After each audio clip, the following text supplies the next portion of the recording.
Hello, good morning guys. Kasabong, Luzon, Visayas, Mindanao. Nandito naman ako sa umaga na ito ngayon. Magpakita naman o pruiba, sample sa inyo sa alaga ko nga manok. Iyon siya.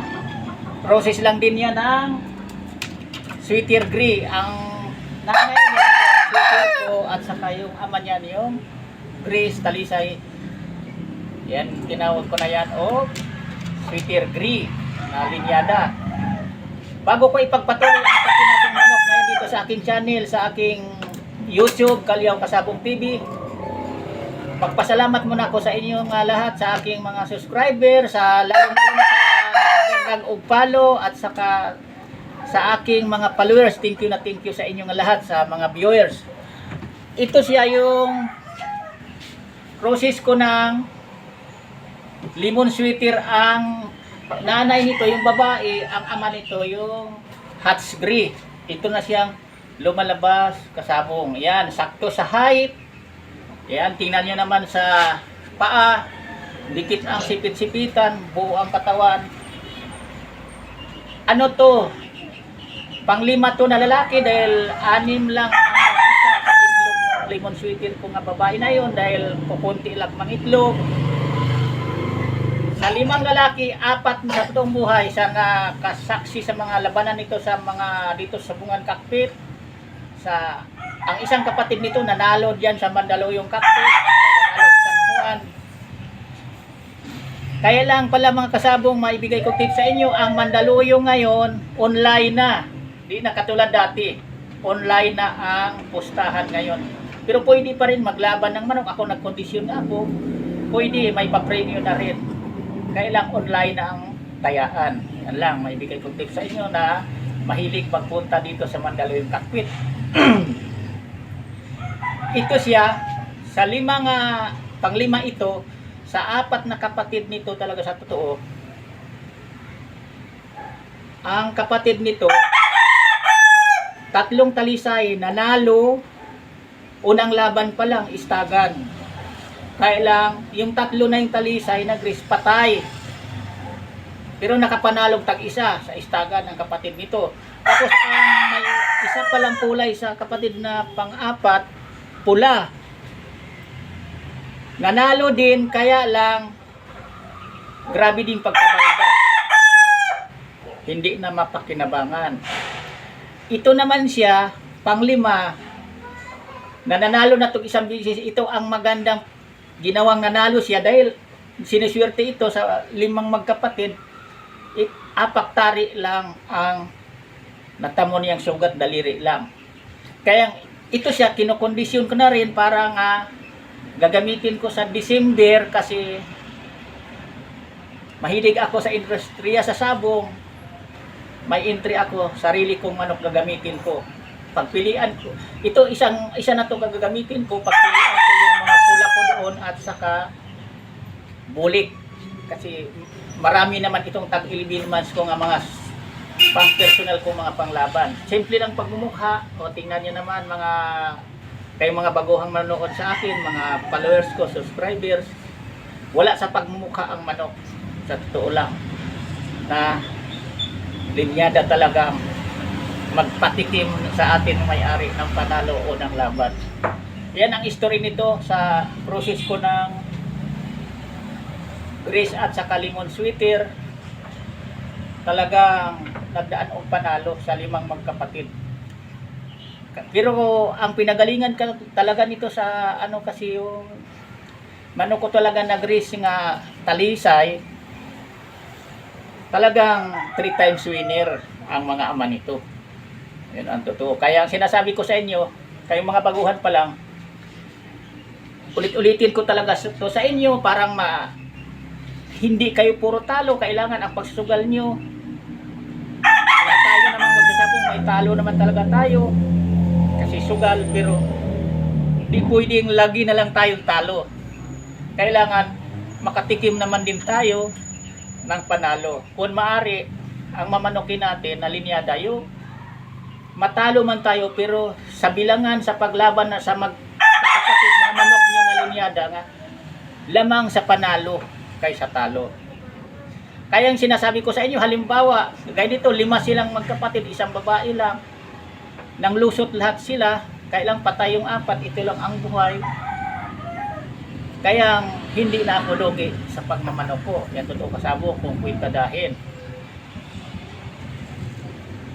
Kaya hindi ako tumigil talaga sa totoong buhay sa pag-breed. Nagalaban-laban ako ng manok ko, sarili kong kalahi talaga. Dahil alam ko ang paparisi na babae ko at saka lalaki. Hindi ako naghabol, sa totoo lang kasabong sa pagmumukha ng manok. Di ko nagbase sa pagmumukha ng manok kasi pinakita ko naman sa inyo yung isang 3 times winner ko nga pula.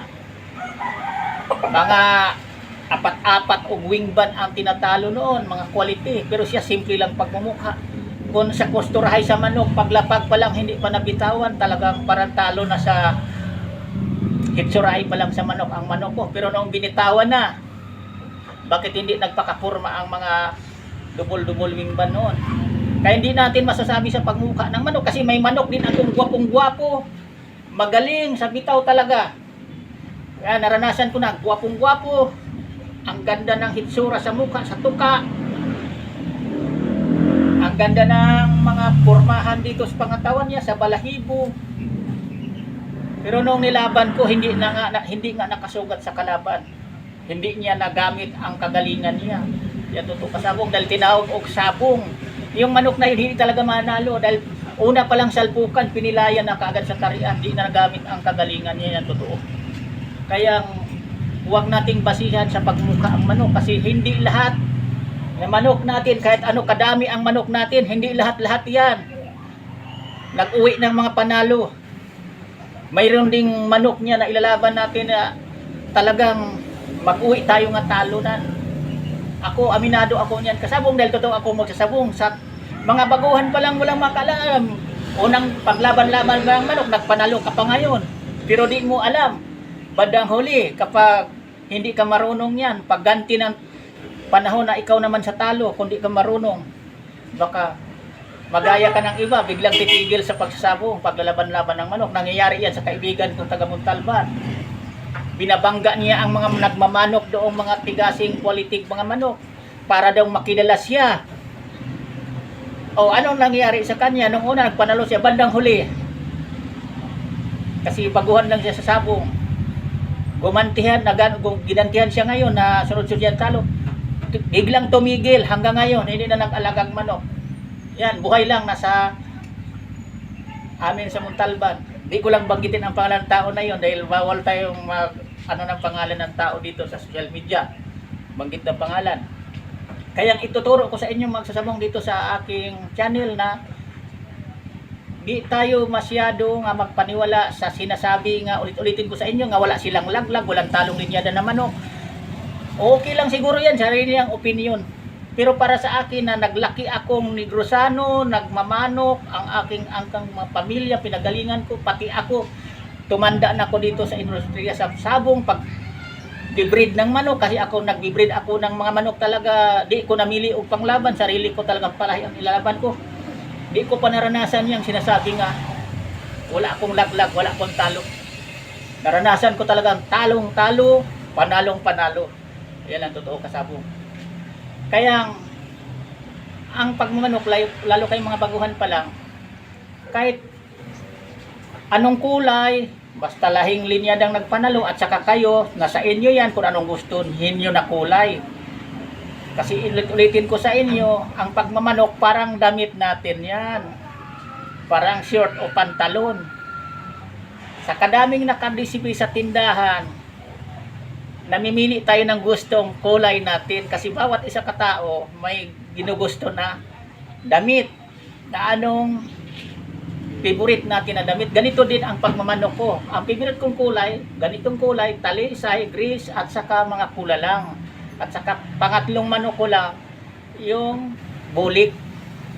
Yun ang gusto ko ng mga manok. Kasi yan ang hiyang sa akin na pag ilalaban ko, matatalo man ako pero may panalo. Hindi kagaya ng minamanok ko nga iba, kahit ano kagaling sa ispar, pagdating na sa totoong labanan na sugalan na talaga, matatalo lang pala ako.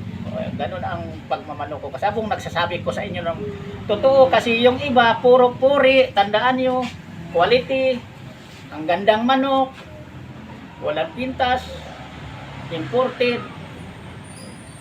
ay okay naman, san-ayon ako dahil may manok naman talagang dugong imported, mga galing ibang bansang lahi. Kasi yung sa akin, may lahi naman din ito talaga, na mga quality din. Pangit lang tingnan, pero ang mga palo din ito, mga pag-quality din. Kasi ulitin ko sa inyo, may manok kasi nga, puging tingnan, quality pangpormahan, pero hindi quality mamalo. Mayroon talagang ganyan na manok. Ang tinawag nila, bulok. Bulok daw na manok, mamalo. Forma lang. Mayroon yan kasabong talaga sa linyada sa manok. May manok talaga nga simpleng tingnan, pangit tingnan, pero ang lupit mamalo. Yan totoo. Siguro nakikita nyo na yan sa mga event, derby, sa mga sabungan, sa mga labanan sa manok nyo, sa inyo. Mayroon talagang manok ganun. Quality yan, process, kayong malupit mamalo, pero simpleng tingnan.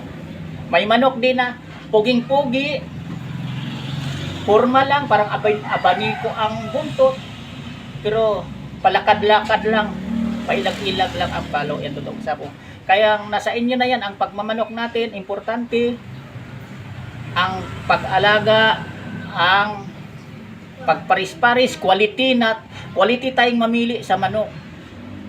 Huwag niyong asahan na quality na manok.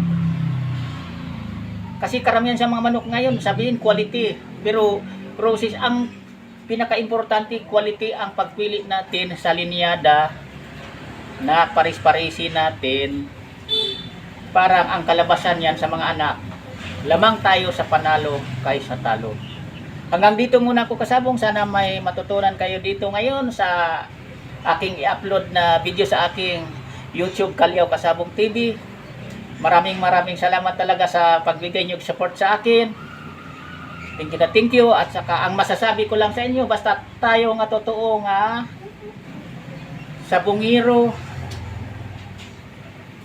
siguraduhin natin muna, ipaalala ko sa inyo, unahin muna nyo, lalo kayong mga baguhan pa, unahin nyo muna ang pamilya bago sabong-sabong. Yan lang, thank you, bye-bye.